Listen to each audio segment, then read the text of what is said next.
Today I am checking out a new brand for me. Well, I say new, I've been very aware of Nezumi for some years now, but this is the first time I've had the chance to work with them, and this is their Corbeau Chronograph.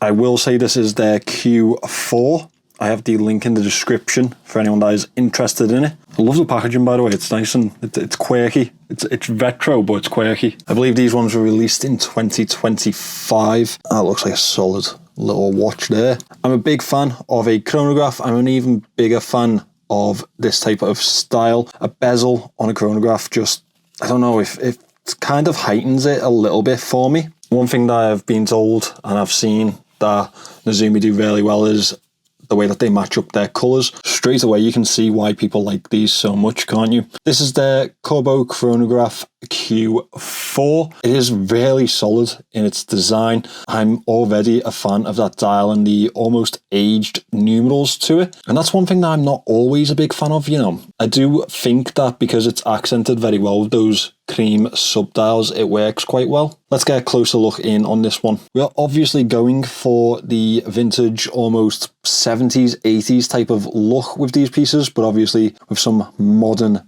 touches.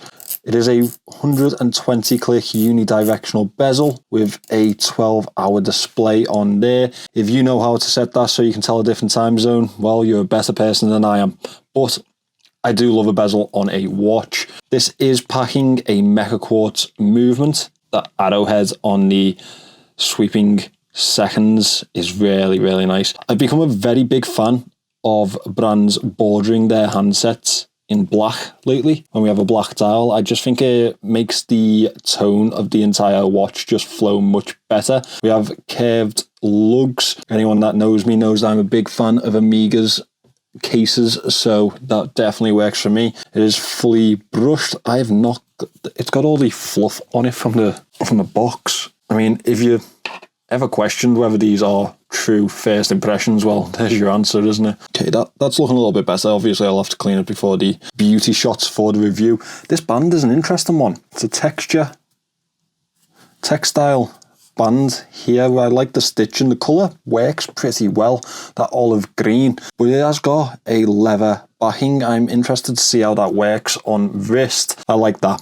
That looks very old-timey, doesn't it? You know, like a classic sign above a shop. Nezumi are a brand from Sweden, from Stockholm, in fact. I don't know of any other brands in Sweden. If you can enlighten me in the comments, I'm sure there's plenty that I've forgotten. I wouldn't want to be rude and forget someone. And speaking of not forgetting, only 2.7% of people who watch these videos are subscribed. I know that you may be coming over from my main channel. This is the best way for you to get the first impressions of every single watch that I get sent in before the review, and that really does help when I get sent the limited edition stuff and it sells out in an instant, because you'll get the first chance to have a look at it. Those piston pushers are absolutely classic. It is not a screw down crown.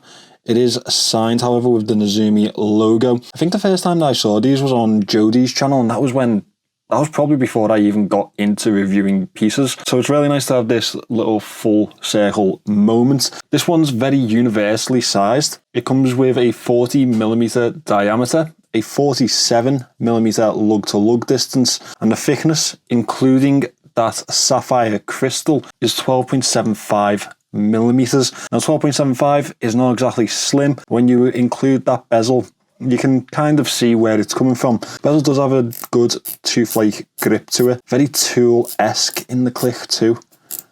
As I mentioned, we are packing a VK63 movement here. Now this one doesn't come in exactly as cheap as you may expect for that type of specification, but I think a lot of this pricing does come down to the design and how that is implemented through their watches. It comes in at $455. Personally, I really like the look of it. I'm going to have to spend some time with it to see if I think that it's completely worth that. But again, you're definitely buying the design here. And Nezumi definitely have one of those unique design languages. I am pleasantly surprised with that strap. It did feel like quite firm on the upper side, and that's why I was thinking, maybe this isn't going to be the best. But with that leather backing, it really worked. You know what? That looks very classic. One thing I haven't mentioned is the sandwich dial to that chronograph. Well, those chronograph dials. It gives a little bit more depth. It's quite subtle, but it definitely works. It adds something to the piece. Little leather keepers here also, keeping it very, very classic. Straight on the wrist, first impression,